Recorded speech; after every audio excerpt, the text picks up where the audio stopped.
guys, welcome to our new video on how to create stickers on iPhone. So after installing the app, launch the Sticker Maker app. Tap on the plus button and select the static. You can also choose the animated if you want to create moving stickers. Select a photo from your library, then cut up your picture to make it compatible with the sticker. You can either use the auto or manual. Then select a border for your sticker or add emojis.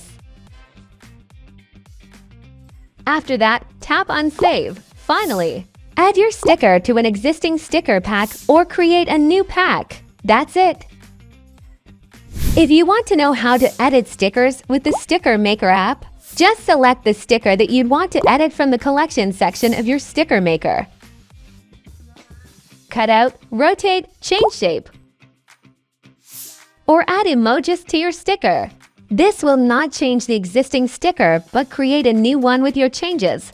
Also, you can edit your custom-made stickers with these same steps.